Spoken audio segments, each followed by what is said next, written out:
Stan Gibilisco here from the White Hills of South Dakota, United States of America. What you're looking at here, of course, is not the White Hills, obviously, but the Longwave Ranch in Cody, Wyoming, the ham radio 160 meter operators paradise. But what I'd like to talk about right now involves frequencies a little higher than 160 meters. Instead, they involve 40 meters through 70 centimeters. The Yaesu Active Tuning Antenna System, which is one of two antennas that I use for mobile operation on big number 8. And here is what I theorize is in this antenna. There's the coax to the radio. It's grounded, of course, right at the feed point.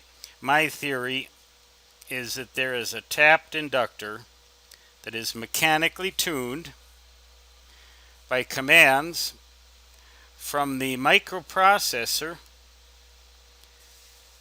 in the radio. So this thing slides up and down mechanically, and it's a simple tuned inductor. But I'm wondering, that's a simple design and a proven design, and it should work, but it always seems to provide a pretty nearly 1-to-1 SWR on all the bands I've tested so far, which is 40 meters all the way up to 6 meters. So I'm beginning to wonder, that seems a little bit strange. A plain, ordinary inductor should not always provide a perfect match like that unless it has some sort of artificial loss built in, and I can't imagine that they would do something like that. I just can't imagine that they would do something like that. But suppose instead that what they do is that they provide some kind of a system where you have a capacitor across this entire inductor, which can also be varied.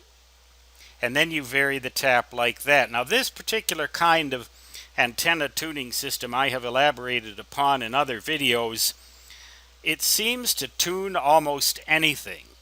If you manage to tune this entire tank circuit right here to resonance at the frequency of interest, let's just say for argument's sake that happened to be 14.025 megahertz, then you vary this position of this tap until you get a perfect 1-to-1 SWR, and you should always be able to do that. But what that involves is two different maneuverable controls, not just one. And the active tuning antenna system seems to be just something that slides in and out. There are two concentric cylinders. It's kind of like a trombone. It slides back and forth mechanically to find the best tuning position, and I can't imagine that there would be two controls in there, but maybe I'm wrong. So if anybody knows the answer to this question, please send me an email. I will leave my website as a link on this video and also at the end of the video. And just go to that website, go down to the mailbox link and click on there, and if you know what's inside this black cylinder here, the Yaesu Active Tuning Antenna System, which seems to be remarkably effective considering how small it really is. I mean, it's only about 5 feet high. The whole structure is only about 5 feet high, and yet it seems to work very well. Stan Gibilisco, W1, good vibrations. For now, saying 73 and so long from the White Hills of South Dakota, United States of America.